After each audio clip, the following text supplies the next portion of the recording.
Good evening, this is the Oscar expert here with Brother Bro, and it's time for more Oscar predictions. We're doing craft categories. We also switched the setup back to being normal. Thanks to your voice. You get your voice heard. It's a democracy here on the Oscar expert. Let's get into it.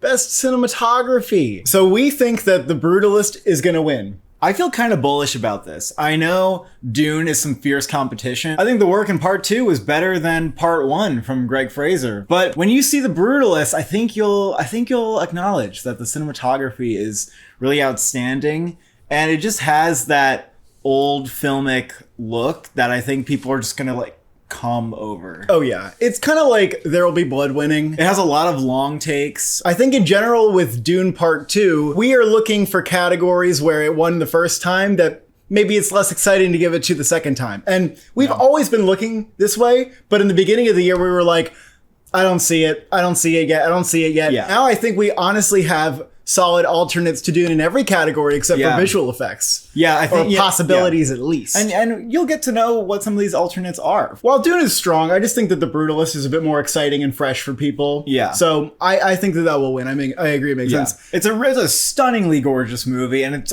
also just closer to Best Picture. Nickel Boys, we also have in. Now, I think there is a chance that if Nickel Boys is just underperforming overall, we'll see it miss like ASC. We'll just see it miss these cinematography nominations, and it'll be a real shame because this is very clearly and obviously one of the great achievements of cinematography this year. And people are really shouting out Jomo Frey here. And I just don't see enough competition in this lineup to make me think this is really that far out of reach. And, you know, we do still believe in Nickel Boys at this point. So I am predicting Nickel Boys here. Yeah, it'd be weird if Nickel Boys got into Best Picture and didn't get Best Cinematography, given it's just one of the most beautifully shot films of the year, but not just aesthetically beautiful, but moving the ball forward for what films can look like and how they can be experienced. I don't know if I consider it guaranteed, but the competition here does not scare me. It does not scare me enough to take Nickel Boys out of cinematography. In fact, number 3 or 4 feels pretty safe. I'm okay with it. The next in line, I think people in general, in the award expert app at least, are underestimating Emilia Perez. It's 23% from the community, but I think that's I don't know if that's next in line. It might be in my top 5. Yeah. I mean, I will say that when I saw it, I thought the visuals were pretty impressive. I thought the use of shadows was really nice. There are definitely some got a unique look. Dazzling moments. It's very stylish. Sometimes the camera movements are a little more aggressive in the musical sequences. Yeah. So I think there's enough there. But maybe it could miss in the way that Les Miserables missed, which I guess it's similar in that they're both very kind of handheld musical style. This is the question of, does Emilia Perez turn out big time in the tech categories, or does it not? There's a chance this could have a slightly underwhelming performance and miss a couple of techs because it doesn't feel locked in for a lot of these, like score, sound, cinematography, it might be even locked in for editing. score. But I'm erring towards the side of Emilia Perez is going to overperform, or at Kind of least like just do Elvis, because we going to didn't be think expected Elvis to was get- getting cinematography for a while. I just think it's going to end up being expected for like 10 nominations, and it's going to do about as well as expected. But it's not locked in. And I would say Maybe not. Maria's looking kind of good. Yeah. Obviously, Spencer and Jackie were very beautiful looking films as well, and they were unfortunately pretty left out of the cinematography conversation.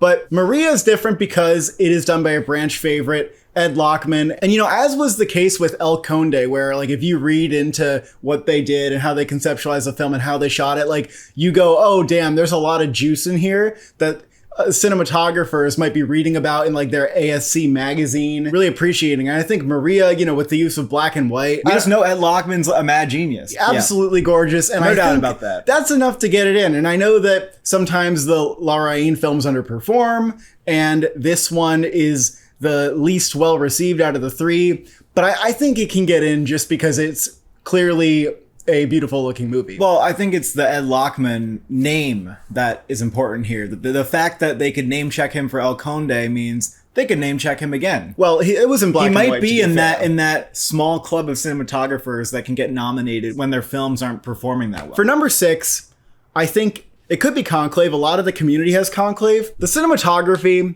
is very good. Like, it's a very well assembled film. I don't know if it's like a top 5 of the year achievement in cinematography. It might just be part of the love for Conclave. This is a lock for many categories, including Best Picture, Best actor, and it could win best screenplay. I think there was a world where I was saying Conclave might be like 5 or 6 nominations, but now I have to feel out whether it could get up to like 7 or 8. So this is a category where I could put it in there. The cinematographer's branch, though, they are a little highbrow, and I just don't know. Like, Conclave's kind of there, but I don't know if it's fully there. I mean, sometimes the faces in the film look very dim. Yeah. Maybe to a fault. There's a lot of practical lighting. Yeah. And they do rely a lot on like that overhead and like just lamp lit scenes. And I don't personally think it's quite as gorgeous as some of these other films. It's also here. not like on the level of An All Quiet. It's a handsomely shot film, but yeah, it's how showy it is. Right. The Substance is one where, you know, I'm still super iffy on whether or not. What would you? I was just gonna say I'm on the fence. I'm literally 50-50. I think it could go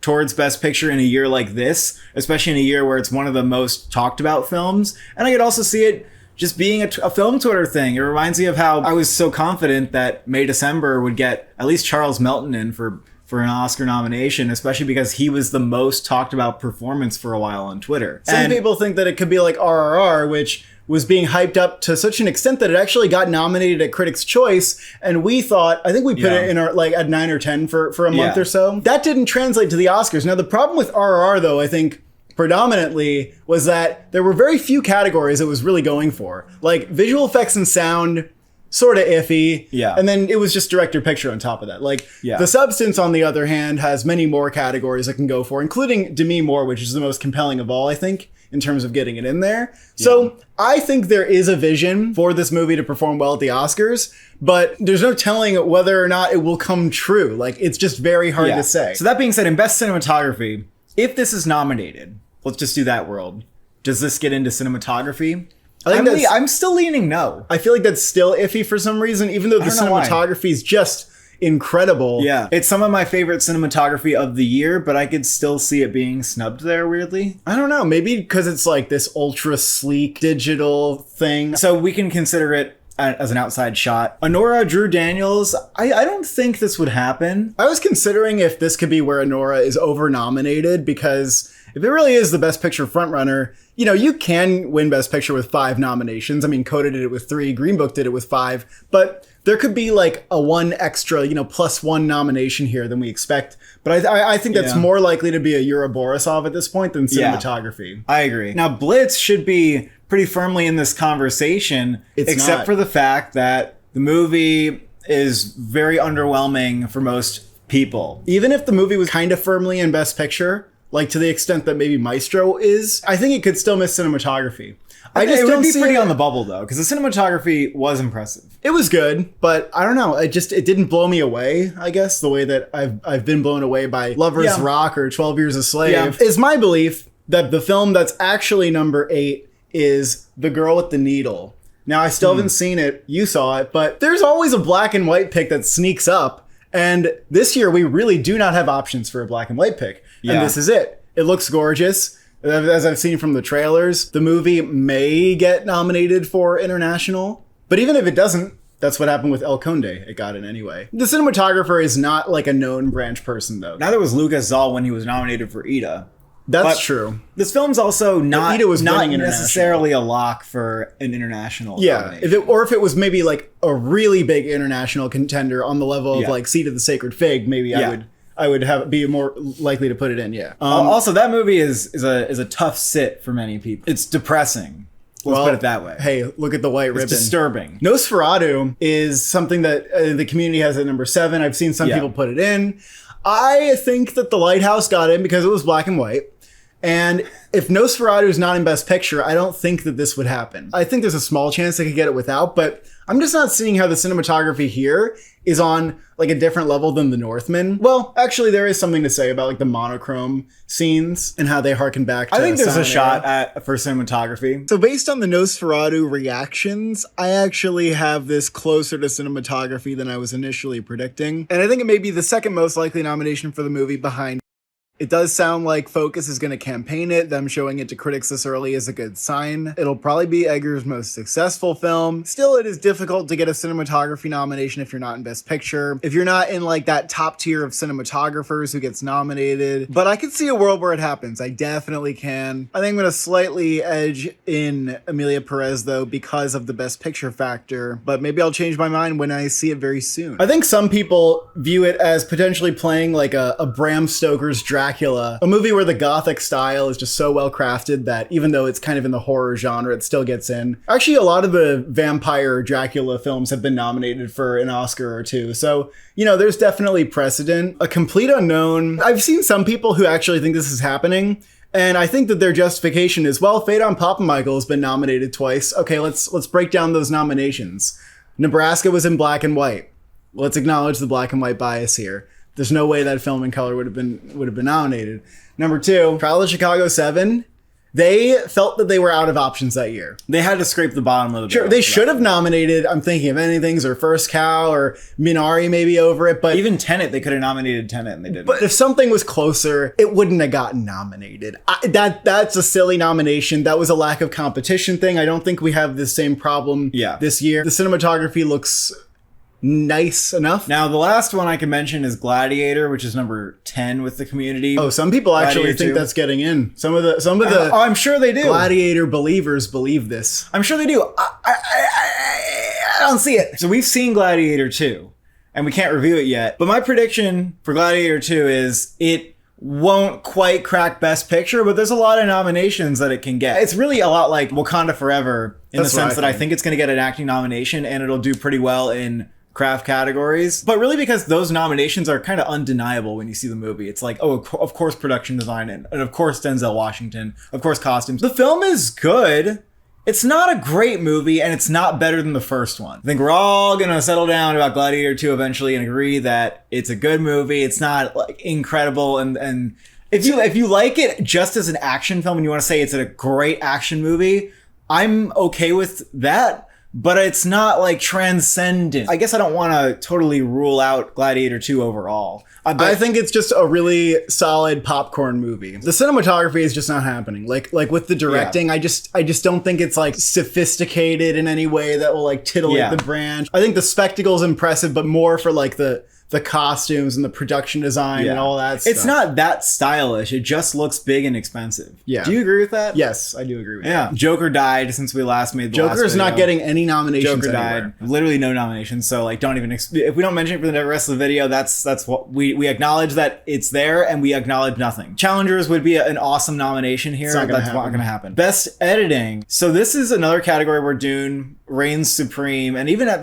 this very moment, I'm not sure whether to take Dune down or whether to say it actually stays in the race. So here's what's going to happen with Dune. They're going to put it back into IMAX. They're going to remind people of the spectacle that this thing is, and it really does tower over the other films this year in terms of how well crafted it is. It's the kind of film that puts Gladiator 2 to shame, for example, like where I just think that's a good movie, but Dune is like an incredible looking film. It's an incredible action film. In my gut, I don't actually believe that this is repeat winning editing. Really? In my gut, I don't believe this. Wait, now, but what about sound? Do you think it's winning sound? Because I think it's winning sound. Okay, and I don't yes, know. These categories. No. I have something to say to you right now. It wasn't tied in. For I have a theory that you need to funny. Shut your mouth and listen to my theory. All right. If The Substance gets nominated for Best Picture, I think it may win editing and sound. Okay. That's my theory. That is the one movie that I look at and I think that could legitimately challenge Dune for the win if it is embraced, if they see it as an Oscar contender. For sound too? Yes. I just want to acknowledge... Zone of Interest beat Oppenheimer. That's true. That's all I'm going to say. Most people are listening to you and they're going, what the hell are you talking about? But I also kind of agree with you. If The Substance is actually nominated in Best Picture, that means the love that you see on Twitter is the same in the Academy. It's not just that, oh, like these fringe people like it enough to just push it in there. It's like a grassroots activist thing. Like at the point where it would get nominated for many Oscars is the point where it would just be accepted as like one of the very best of the year. And we would be fully taking it seriously in every category. And that includes like getting a director nomination. That includes getting an editing nomination, because the editing is just absolutely spectacular. The editing's it off the stands charts. out more than maybe any film this year.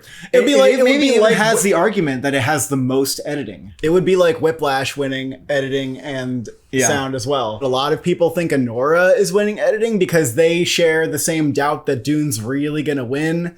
And the past 2 years, to be fair, Oppenheimer won editing and Everything Everywhere won editing. But let's not forget that before that, there was a gap going all the way back to Argo.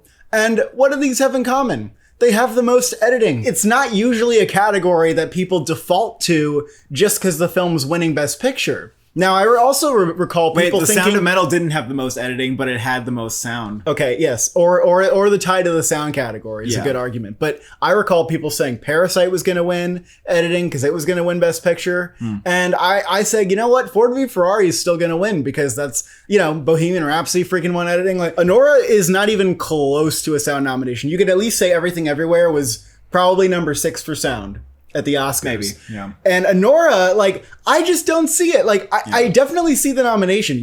There are plenty of montages and moments where I think the editing is very strong, but I just don't see the win. I think it's very likely to be nominated, especially winning Best Picture, but Yeah. I still think editing is going to be between Dune and The Substance if The Substance is nominated, and I don't even know if I would predict that right now because I'm just uncertain. And Well, hold up. I think that the 5 that I have here that's not The Substance is actually quite compelling. Hold up. I think there's another contender for editing that could win. What is and that's that? The Brutalist. If The No. Brutalist wins Best Picture, I think it might take Best Editing. Why would it take Best Editing? Just because they liked the movie. They liked how it's how This is the well-crafted same. it This is the same argument. No. It's not like Anora though, because it's like The Brutalist. It's a directing cinematography powerhouse, and it also maybe it could get a sound nomination as well. Is it an editing powerhouse? I think the editing stood out. It's like thinking that The Power of the Dog is going to win editing. Maybe you're right about that. I think it's Also very long, and I don't know. That's I know is that a bad thing? I don't know because like The Irishman didn't win. Wolf of Wall Street wasn't nominated. If it wins Best Picture, if you knew it was winning Best Picture, would you say it's number 1 in editing? Would you say it's number 2? I would put it above Anora if I knew it was winning. Yeah. Well, I think it's already above Anora. Well, it would depend. It's definitely if I gonna knew get The that Substance nomination. was getting nominated, I would still have that. If I knew The Substance was getting nominated, I would Best put that at Picture? number 1 for editing. It has the most editing. It's so showy. It's insane. And the sound potential, the sound tie-in is Yeah. also for me. a So big deal. I can't put The Substance at number 1 for editing, thinking that it has a 50-50 shot of even being nominated. That's right. I'm thinking that maybe we should just do what we did in director and say like, man, this 5 is so tight. Like we're so 50-50 on The Okay. Substance that even though I have it barely in picture, I'm allowing myself to be inconsistent and right. not like try to go all out. Sure. Okay. Let's just look at the other ones. Because I think the other ones are really compelling. I think Conclave's getting editing.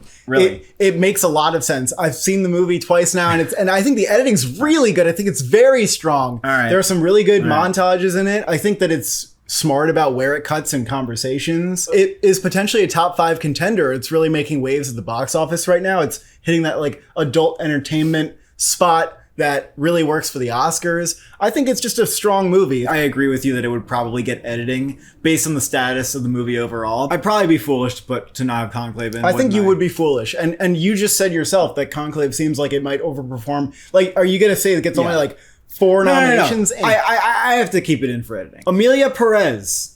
And this is where, you could easily convince me that Amelia Perez is definitely getting nominated for editing. And then I'll be like, man, I just can't put The Substance in. I don't even know what The Substance would kick out. So West Side Story and Les Mis both did not get editing. And I think that West Side Story and Les Mis were both kind of in this like number 5, 6 slot It's for Best actually Picture. insane that West Side Story didn't get editing. I know. It's actually nuts. They both had a case for it. Both the films had a case for it. But I think that they were in like this 5 or 6 position for Best Picture. So Amelia Perez, if it's actually like a top 3 movie, it'll get edited. Very possible that Amelia Perez is in this 5, maybe 6 slot. It's very similar to those 2 films. And it's just not so strong that it needs editing. Didn't The Fablemans also miss editing? Point is, I'm just thinking like, even films that seem locked in, that seem like they have no chance of missing, can miss in editing. We do have to look at, when it comes down to the wire, what the BAFTAs are doing and see if there's any movies that are maybe underperforming overall. Like, what if Amelia Perez misses some key craft nominations, underperforms a BAFTA? Oh, yes. Then we could maybe say that's the film we're going to swap out, if The Substance is even there. Maybe it's not there and this is the top 5 for the rest of the year. So for me, it's either I have Amelia Perez in or I have The Substance in. To be fair to Amelia Perez, there is a split screen musical sequence. There's that part where all the heads are like floating I don't know if it's like editing or... I think voters are going to like the movie. They're going to eat it up. Yeah, so do you think that's a better bet than The Substance right now? Probably, we're because predicting Emilia Perez nominations. is definitely getting in for Best Picture. Yeah. And it's probably getting in for Best Editing. Whereas The Substance is 50-50 on getting into Best Picture, and then therefore, maybe 50-50 or less getting into editing. Yeah, So well- let's go with that. All right, Let's just do what the odds tell us. I do have The Substance in my top 10 for Best Picture. In the bottom 5, I think it's as good of a shot as many of the other films I'm toying with. Meaning that I don't feel confident about the top 10, so I'm like, all right, well, I feel as confident about The Substance as some of these other films, so I'm just going to do it. Number 7, I was really convinced when I saw Saturday Night that it was going to get edited. It's not happening. And it's not happening, not because it's not worthy, because the movie just... I feel like it died. I feel like it it's died too. Dead. I feel like nobody cares. It only has like a 59 on Metacritic. Yeah, it's a who cares movie. It's gonna die on the sidewalk, and everyone's gonna walk by. No one's gonna save it. Who's Yeah. gonna save it? Like maybe SAG gives it a hand. I don't know. It's a good Maybe. movie in my opinion too. I think that September 5 is arguably number 7. It's the same reason as The Substance. If the film gets nominated, I think it will show up in Best Editing because I honestly don't know where else the hell it would show up. The package for September 5 is picture, screenplay, editing, and then I guess supporting actor, but I don't get it, but I guess that's what it would get. September 5, most Gold Derby experts are predicting this, like a lot of them. Really? Like a pretty big majority of them, yes. Wow. And meanwhile, a lot of pundits that are kind of outside like major publication territory are just like, huh? What? Why? Right. I don't know what's going to happen with that. I'm leaning, I have it in like maybe a 12, 13 spot in my Best Picture predictions. Like it's kind of an Oscar movie enough that maybe if people are really coming that hard over it, it can get in. The main reason I don't see it getting nominated for Best Picture is because I don't see any acting locks. That's right. I would need to see a performance in that film where I'm like, that's undeniable. Like, even if the film didn't come along, that person has buzz. I don't see any nominations that come along if the film doesn't get that buzz. Do you think that Sing Sing can rebound for editing? Because there are a lot of montages in it. It feels like if it was a top 5, if it somehow rebounded, which right now I'm kind of leaning towards that is a bottom 5 movie. I think it's a bottom 5 movie. But if it ended up being up there, I think it could get editing. No, I don't even think it would get editing. We have to like fully come out and just say that Sing Sing is not the contender we were thinking it was going to be. Well, you still don't know yet because Coda at this point of the year didn't look good either. So I'm just saying Sing Sing's strategy is to be Coda. And so you don't technically know the full potential. I don't think there's as much of a strategy as you'd like to believe. The studio has The Brutalists. They don't need Sings. They don't even need it. They'll do just fine. They'll walk away very happy and you full. don't know for sure. No, I'm not trying to hold on to it. I have it at like, I have it in my bottom 5 right now. Yeah. A Complete Unknown. What do you think about that? Because if that got into Best Picture, it wouldn't be that hard to get editing. And it probably would end up in the sound category as well. That's fair. I mean, it's too far off for me to really say that that's going to happen. Blitz is not a contender. It's another instance where I would say it's a contender if it was stronger in picture. Challengers, I don't think that's going to rebound, but there are some people who actually do think that movie's going to come around, and that'd be cool. I'd be all on board for that, and I would love to see it get an editing nomination because that is one of the best edited films of the year. But that is just an unlikely scenario. I hope it'll get some attention. Wicked, I don't think that would get editing, even though I do think it's getting Best Picture. Hey, that's a musical though. Yeah, but I just be... told you that musicals sometimes miss editing. I didn't. I just tell fair. you. That's fair. I guess you could mention Gladiator too. Some people probably think that. Some people think that's like a top 3 movie. If you actually think that, go for it. Predicting and editing, I don't think so. Nickel Boys would be an awesome nominee, but I don't think they're going to go out for it. Production design. Here's a category that we think Wicked's going to do very well. Very well. And now we have to talk about Wicked. We have to talk about Wicked. So as I just mentioned, I have Wicked in Best Picture. So what happened here? I was a huge doubter. I was confident. I thought that everybody who was predicting this for Best Picture was just a stan of the musical or of Ariana Grande, and they're just blinded by their stanness. Then all the reactions come out, and maybe predictably they're very hyperbolic. I acknowledge that I still think that they're going to be on the hyperbolic side right now, but I waited long enough to see if some people that I trust would actually kind of confirm that this thing is the real deal. And now I've seen enough reactions where I believe it. I believe that this is going to be a huge sensation at the box office, and it'll be an undeniable populist force that will be maybe compared to Barbie, but I don't think it's going to be quite the same as Barbie, but it's an okay comparison. I'm also not worried about the part one-ness of the film, which definitely kept it far from my predictions initially. The fact that they're splitting it into 2 movies, like, why would you just cut the movie in half? But people say it feels complete nonetheless. Also, Ariana Grande factor. The buzz around that performance, and also just both the performances, them being in the awards conversation. I think Ariana Grande is undeniably a contender in supporting actress, and she's more of a contender than Cynthia Erivo is in Best Actress.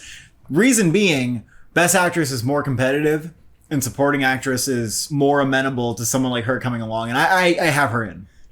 I've heard too many good things about her that it's just too perfect of a performance. You're basically the lead in a musical where musicals always get supporting actress. They even sometimes win it. This year, we think Zoe Saldana's winning. So, well, do you think she could make Ariana Grande could win an Oscar? I don't know if she's gonna snatch that away from Saldana. Like, on her first go around. You're starting with the assumption that Saldana is winning. I think she's a bit too unproven as an actress to win.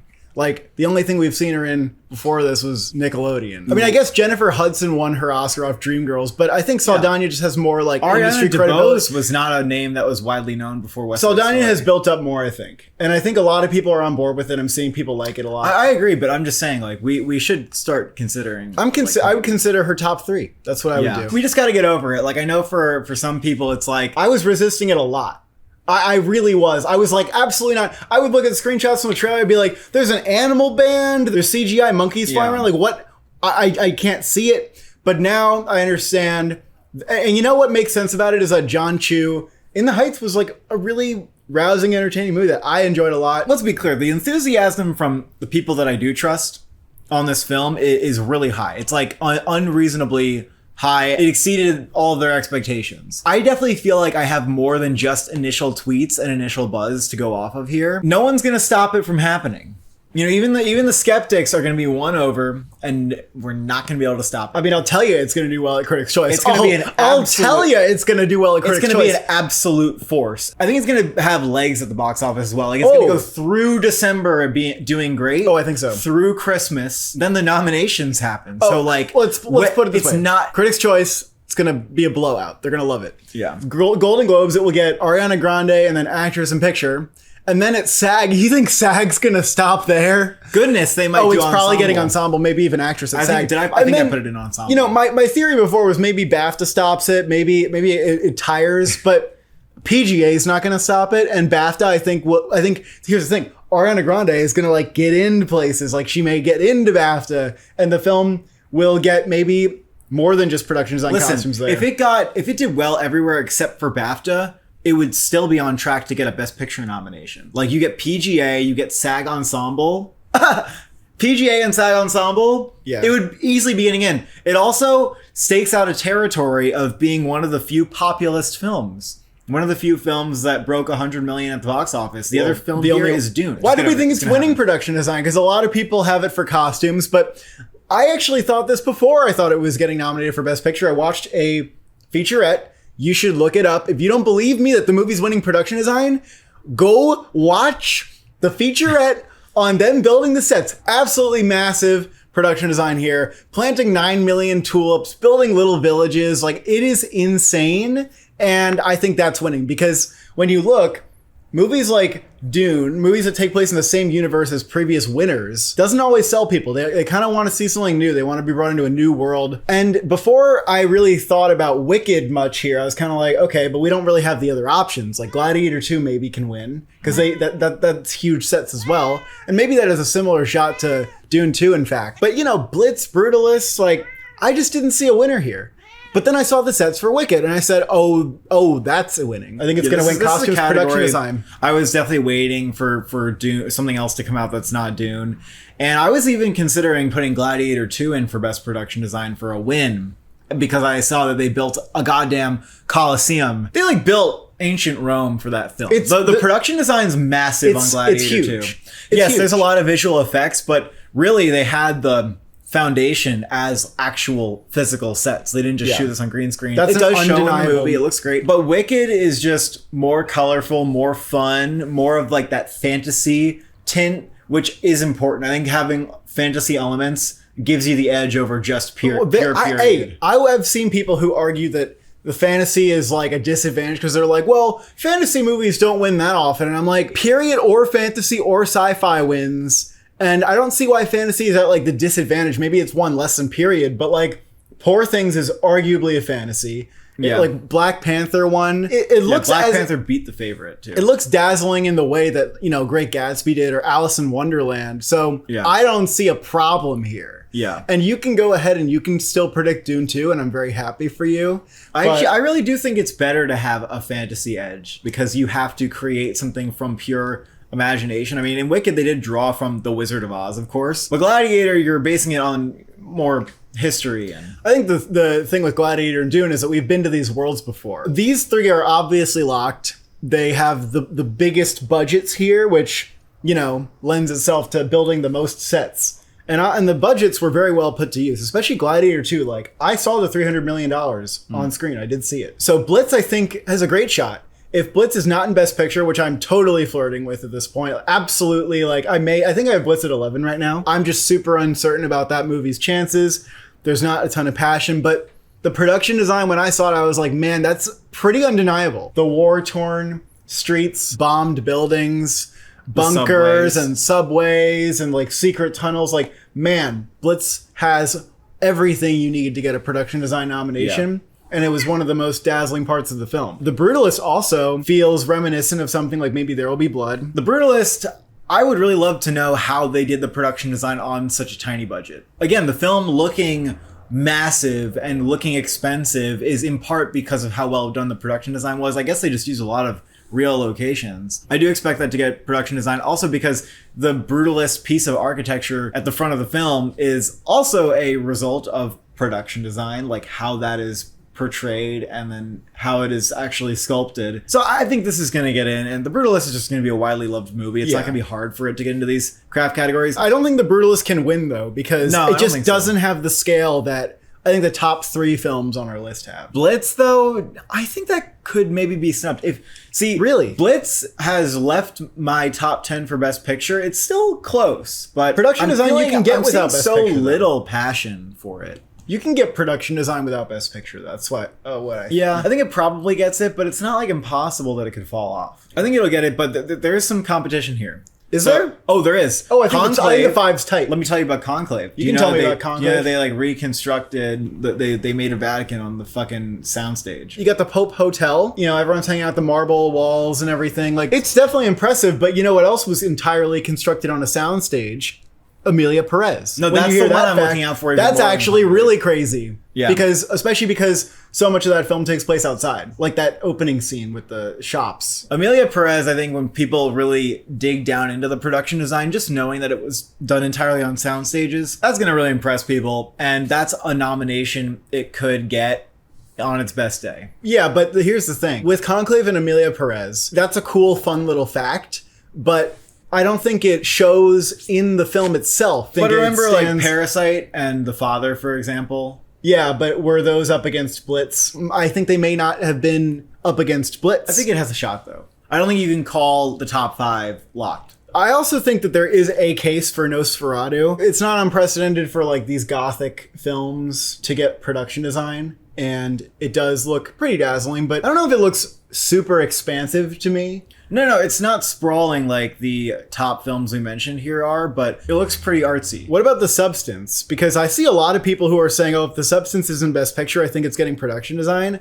I actually don't think that it is. I think that it would be a worthy prospect. Yeah. And I think the production design of the movie is awesome. But being a contemporary film is a disadvantage. Sometimes films get in that are contemporary, but there's very few examples. I just don't know if it'd be quite there. It'd be an interesting nomination, but it's hard to say that that's likely. This is where I had here in this category, and now I absolutely... You didn't have it in your 5. Oh, no. I had it in my top 10 at some points, because they're doing some innovative here. Here got trashed. Here got absolutely panned. Everyone knows it's done. R.I.P. that we had it in our top 10 at one point. Yes. It's kind of funny that Furiosa is so far down the list, because Mad Max, its predecessor, won this award. It is far down the list. But it it just is. but it is. Saturday Night is also really low. That would only happen if it was like firmly in Best Picture, which is so unlikely at this point. Maria for production design. I think Beetlejuice is more likely than these other ones because it's a Tim Burton movie. Now, Beetlejuice 1 did not get nominated. I don't know when the last time a Tim Burton film got production design was. But I think Beetlejuice is more likely to be just makeup. Best costume design. You could probably fill in the gap here. Wicked's even more likely to win costumes than it is to win production design. The costumes look absolutely stunning. You don't need to look at any behind the scenes footage to see this. I thought it was winning before I thought it was in Best Picture. What else would win? Gladiator or Dune? That's it. Dune's not winning costumes. Neither of those. Gladiator had really good costumes, and I actually think that's more likely than Dune. I agree. The costuming was quite insane, very impressive, and in many years could stand a great chance to win, but Wicked is just more colorful. The witch costume, you got Ariana Grande wearing this massive pink stuff, and Michelle Yeoh's wearing like a weird, like techie, sci-fi weird thing suit. You can just freeze frame on any frame in the trailer and you'll understand. Dune Part 2, that's gonna happen. Great costumes. It's also worth noting that the film that wins production design usually wins at least one other award.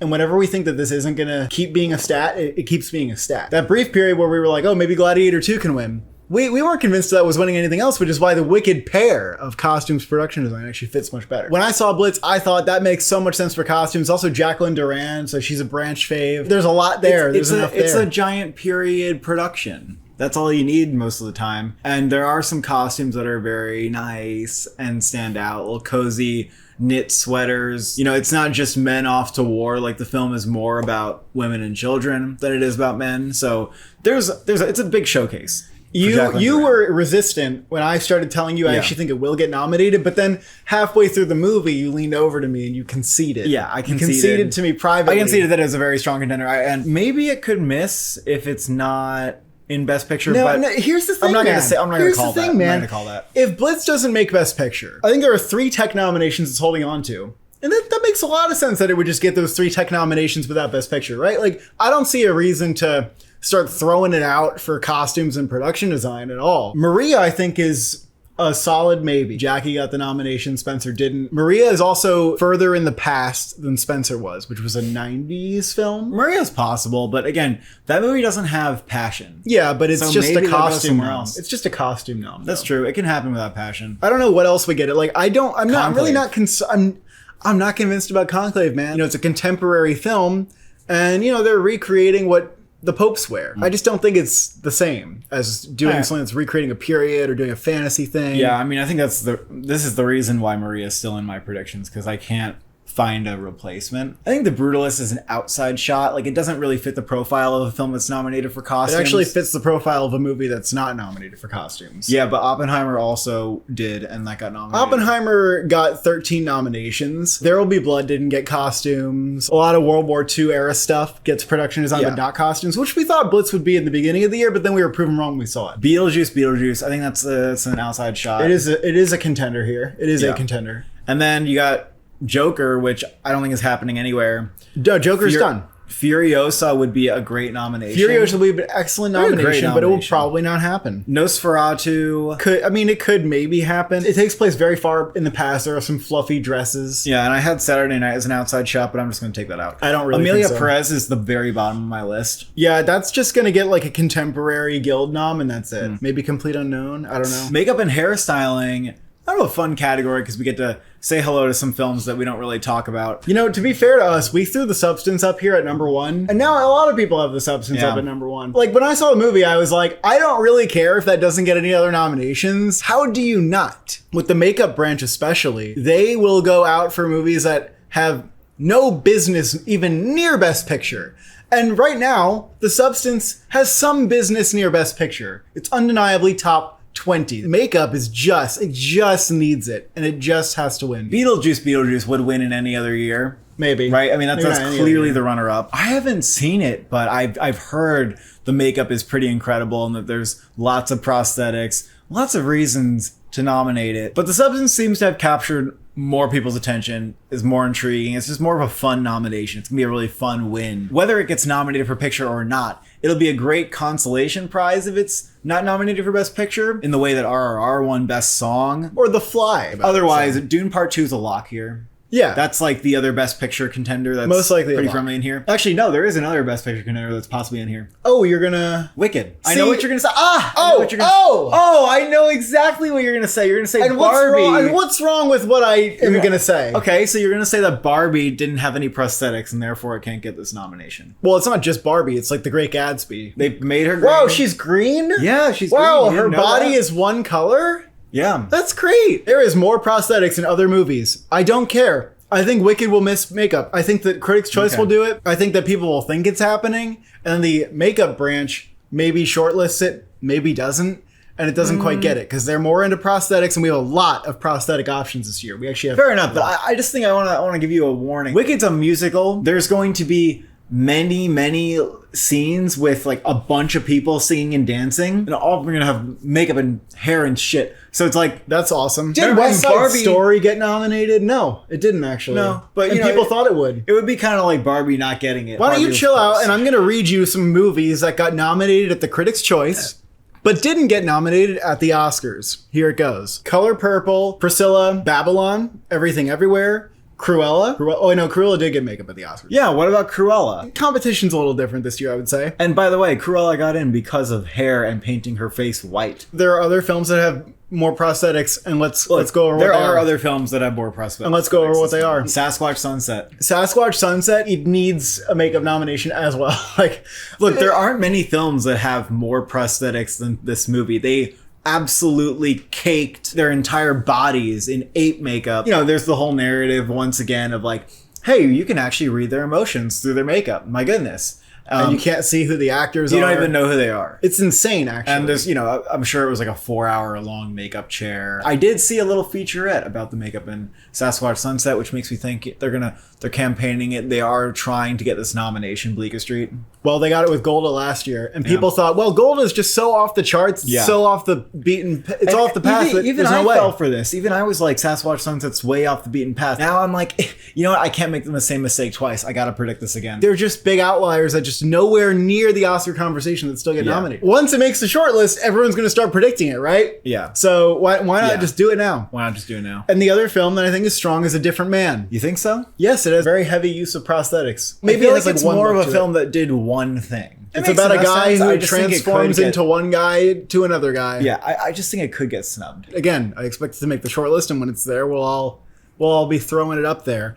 I don't care about The Green Witch. The Green Witch, that's fine and dandy, but this is a good enough top 5. And outside shot, The Apprentice, I think that could get a nomination because there are prosthetics there. Like they took away Sebastian Stan's jawline. You know, he's got different hair. He's got different cheekbones. That is possible, and you know he might even be nominated for Best Actor. It's kind of subtle though. It's a little subtle. It's a little light on the makeup. Emilia Perez. There are prosthetics in that beginning first act where she is Manitas. I think they'd have to really love Emilia Perez to like go after it for like just that. It's definitely a top tenner to me though. Gladiator. Some people have been shouting that out for makeup.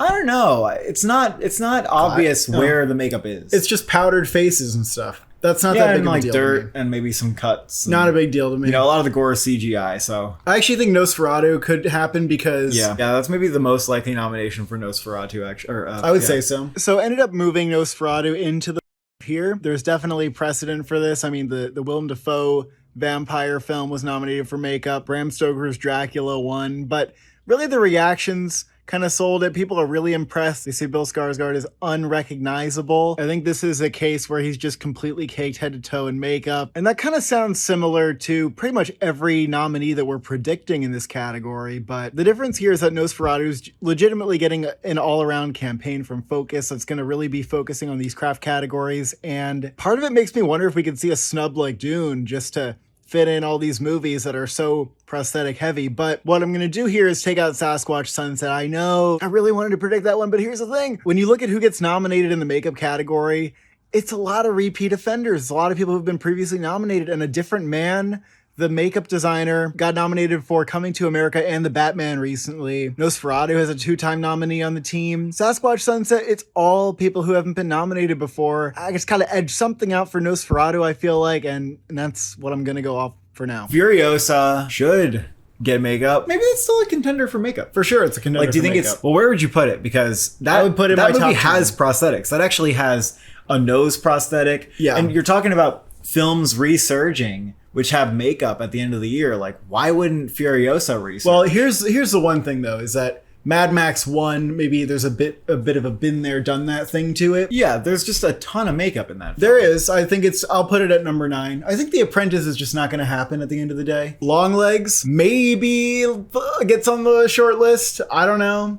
Complete Unknown is possible. I think there's just a lot of light work there. Maybe like a Being the Ricardos, which doesn't quite make it, or Spencer. Yeah, Maria, Visual effects. So here's where I think Dune is winning. We don't even need to say much. That's just obvious. Kingdom of the Planet of the Apes is locked in. It's a locked in number 2. And maybe VES will even give it the win because they always give it to the Apes movies. Classic sci-fi versus ape movie. Yep. A showdown and that the we've seen many sci-fi times. always wins. And it will win again this year. We have Gladiator 2, which I thought the visual effects were very well done.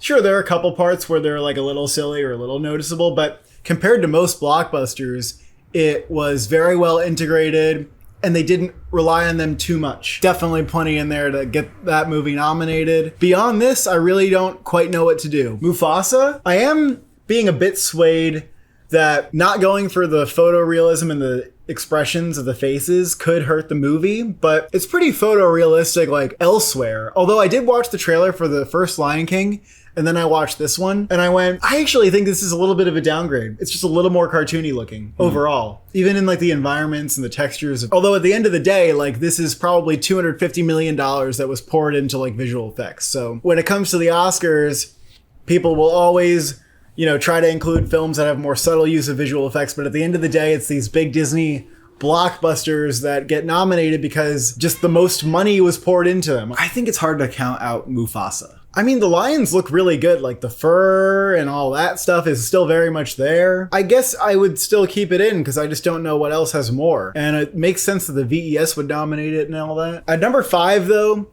I'm really only between a couple movies. I still think the competition is begging me to put anything else in as my main I've had thing. Furiosa in all year, and I'm just now starting to see other options that I feel maybe are more compelling. So I've seen people I trust put Better Man in their top 5. I have not seen Better Man, but I understand. It's Bohemian Rhapsody, but he's a CGI ape. It seems technically impressive. Like, this seems like a really challenging film to make. A film that could do well in a bake-off scenario because it has this challenging narrative behind it. Apparently, the studio is the same one that does the Apes films. So this is just like Kingdom of the Ape. Like, it's one ape instead of many apes. But it centers on the ape, and it's in a different style where everything's not CGI. There's probably are unique challenges that came with it, Yeah. trying to make him like a person. Yeah, I think that's pretty compelling, and there are some other sequences apparently that do use heavy visual effects beyond just the monkey, like sort of dream psychedelic sequences. Although I don't know if from the trailer, looking closely, I think that any of those alone are really going to do it. It would really be the monkey at the end of the day. And let's point out that in the top 6 films, Dune's the only one without monkeys. Gladiator 2 has monkeys. Even Wicked has monkeys. Even Wicked has And monkeys. Wicked I wanted to talk about here because given that it's in Best Picture, wouldn't you say that it has a good shot for visual effects? Well, I've seen some people say that actually the visual effects were really impressive and it makes sense to nominate. But when I look at the trailer, I think that they look a little plastic, kind of weird. I don't know if it looks like the greatest achievement in visual effects of the year. Maybe when I see the movie, I'll change my mind, but I just don't. I don't know if I quite think so.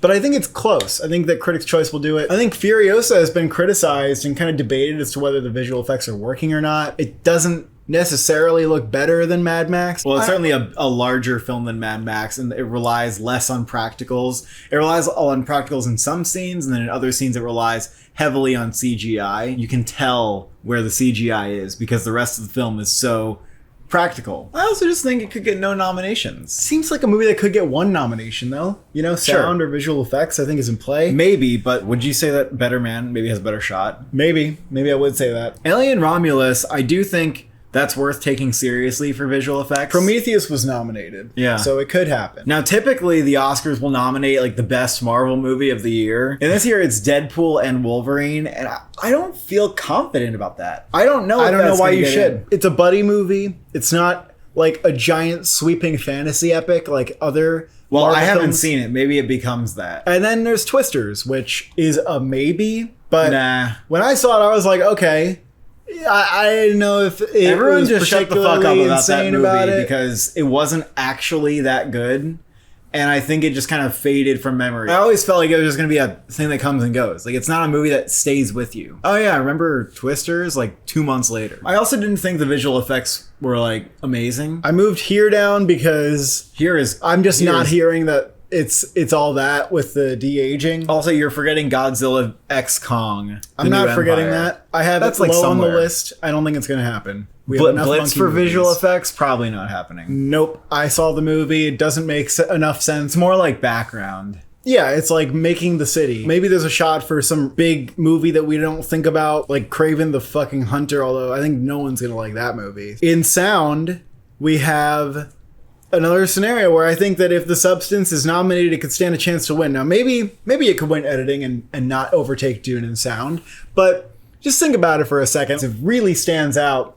It's very immersive. And actually, it might be a category that it can get into without Best Picture. I think that's possible. Really? Don't wince like that. I think it's true. Without Best Picture? Oh, yes, I think so. I think maybe. Because the work is so impressive. People are talking about the sound. Look, I think it matters what else is here. I think we have to go through this like the editing category where we could put it in, but we have to see what else is around. Okay, so Gladiator 2, we agree that's in. Maybe. What? Oh, why is it locked? Oh, Napoleon didn't get nominated. Okay, well this is bigger than Napoleon. No, I agree it's in. I just said it's There's not locked. bow and arrows, there's people getting stabbed, screaming. There's cannons and boats. Cannons. Every weapon except for guns. There's monkeys. There's boats. Screeching. Animals. I actually think that Wicked might be very in for sound now, that I think it's in Best Picture. This is hard because we have 2 musicals this year in Best Picture. I can't tell if Amelia Perez or Wicked is more in there. I mean, Wicked, I guess you have to nominate musicals and Let me Like, make the do case for have you. to? They filmed the singing on set. They're singing true. in the takes. This helped Les Mis. Maybe it's not so original anymore, but Yeah, it helped Les Mis because Amelia Perez doesn't do that. Some people have seen the movie are just like, yeah, sound. I don't think you can deny it. These music-based films just get in. They just do. I don't know what So else to say Amelia about Perez it. gets into. I Has don't guns know and if cars. we can Vroom, leave vroom. out a musical in Best Picture in the sound category. I just don't think we can. When's the last time that's happened? No. No?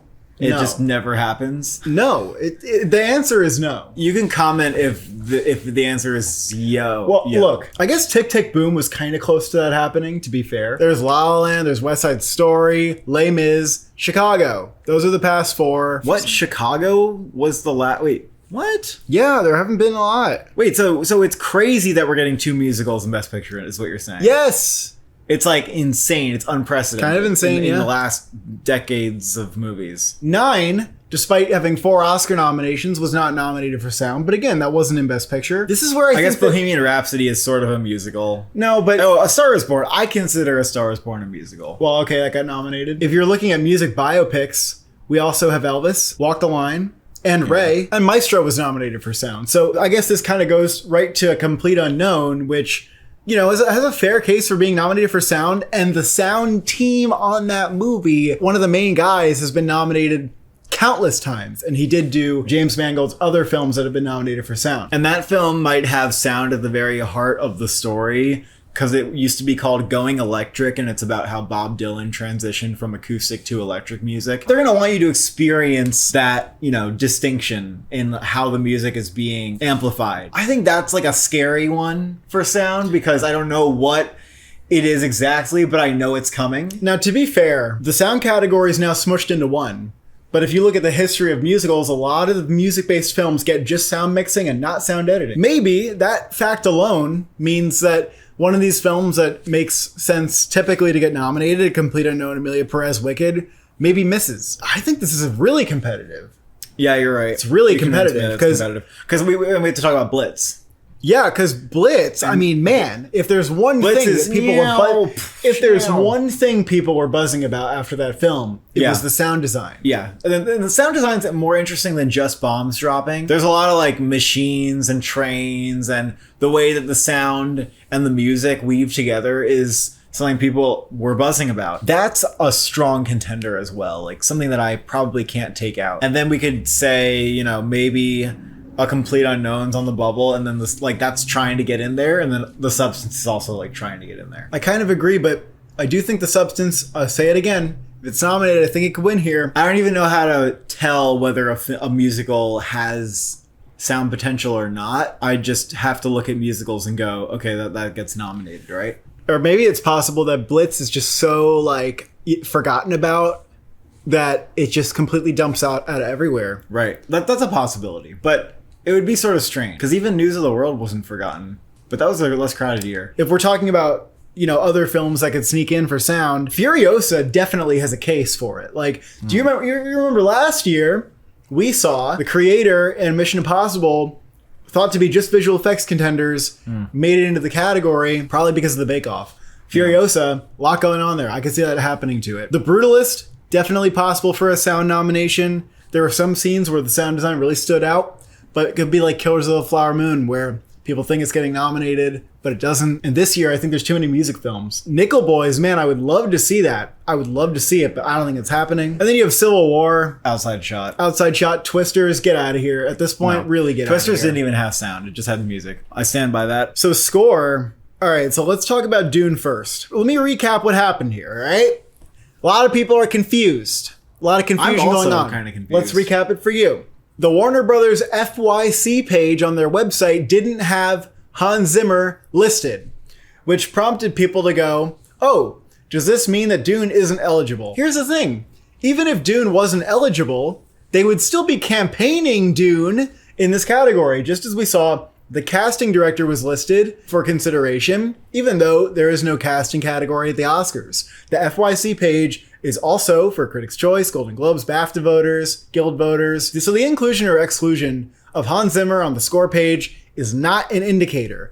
But then Variety wrote an article on this saying Dune has been disqualified from score because it has too much pre-existing music, which is a rule. And the rule is actually that you can't reuse pre-existing themes or actual tracks. So it's themes too. Yes, it is. But then why does Star Wars get in? That's a great question, and I can't answer it for you. It's a 20% of the movie can't be. But I checked the Variety article again, and it actually never says specifically that it confirmed this. But I kind of trusted that Variety did confirm it, and that's why they're writing the article, and maybe they're not allowed to say that they confirmed it. But it actually doesn't say that they did.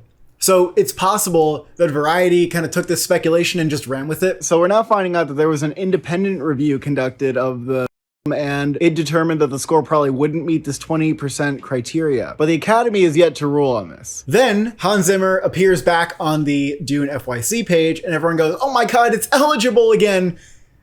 Again, the inclusion on the FYC page is not the indicator as to whether or not it is eligible. The point is that the jury's still out as to whether or not Dune is eligible, and there's probably some truth to them being worried about it, maybe. I think that maybe we could include it if we're not feeling that strong about the number 5. Yeah, it actually rocketed out of many people's lists. So I think it's a little premature, but I am worried about it in score. But either way, I don't think Dune's winning the category. I think it's going to be The Brutalist. I heard that score and I said, holy shit. That is everything that an Oscar-winning score should be. And if they don't give it to The Brutalist, it's unjust. So yeah, I think everybody at our screening was buzzing about the score after they watched it. It was easily one of the highlights of the film. It's easily one of the best scores of the year. There's no doubt about it. You could hear some of it in the trailer. It's phenomenal. There's an opening credits sequence with like an overture and just minutes of score where that's kind of all you're focusing on. I think it's But I happen. do think that Dune Part 2 is probably the runner-up. But again, like they just gave it to Hans Zimmer for the first one. I think they're going to go in the direction of The Brutalist because it's so damn good. Yep, I think so. Conclave, easily getting nom. Very obviously like a prestige Oscar score, the kind of thing that they like to do. And it's very showy, it's loud.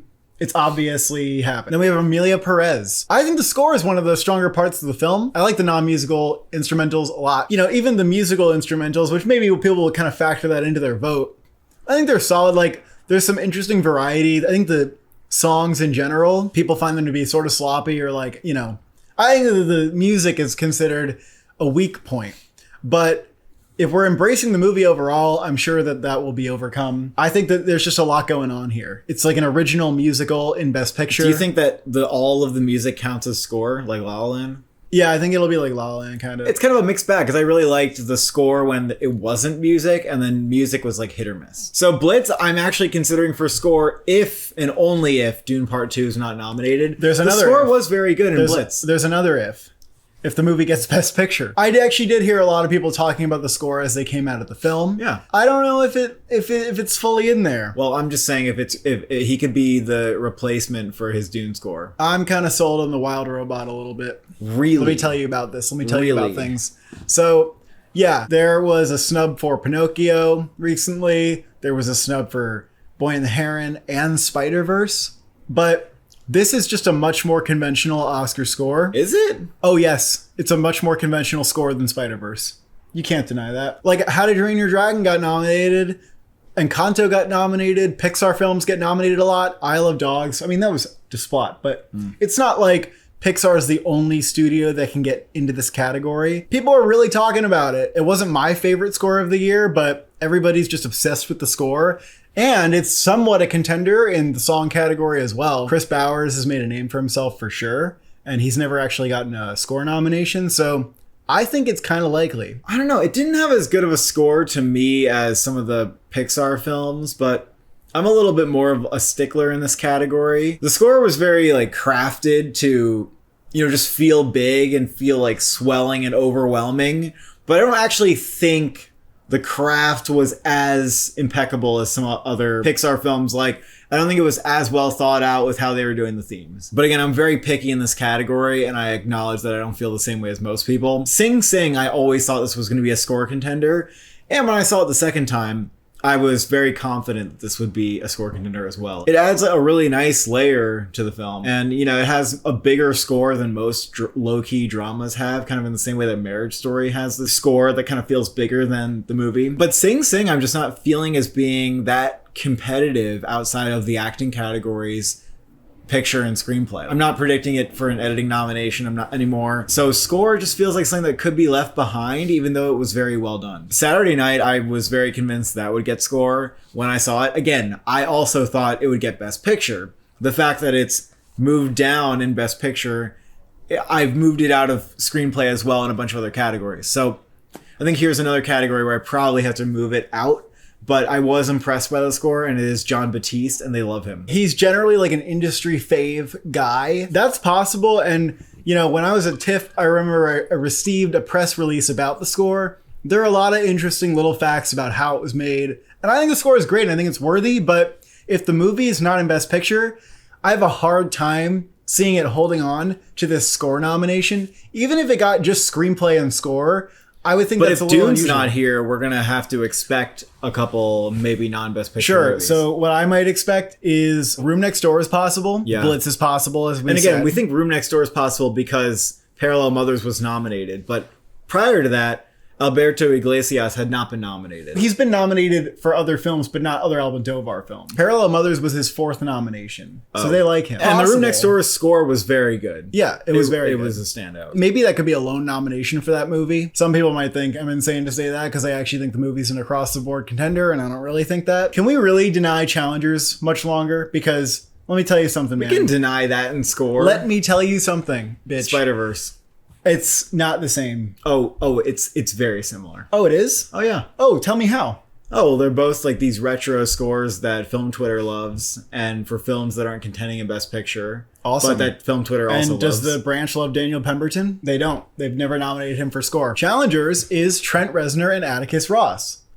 And there's hardly a score that is more instantly recognizable, more distinct from this year, more replayed, more studied to, more exercised to. I have a hard time seeing it fade from memory. I mean, I guess you could say the same about something like Spider-Verse, and yes, there are other scores that are really good that that's just because they're not in Best Picture, your it doesn't primary go along. argument about it being the most listened to score and a fan favorite is not necessarily going to translate. Yeah, but it's not a bad argument, I don't think. It hasn't really panned out. I'll say this, man. It's probably going to get Critics' Choice and Golden Globe, at the least. Yeah. So it's going to be kind of close. And The Wild Robot's also probably going to get those nominations, I think. And no other nominations? Challengers gets just score? Maybe it gets screenplay. Maybe screenplay and yeah, score? I mean, but it could do a lone score nomination. I don't think that's insane. The Challenger score is like techno, though.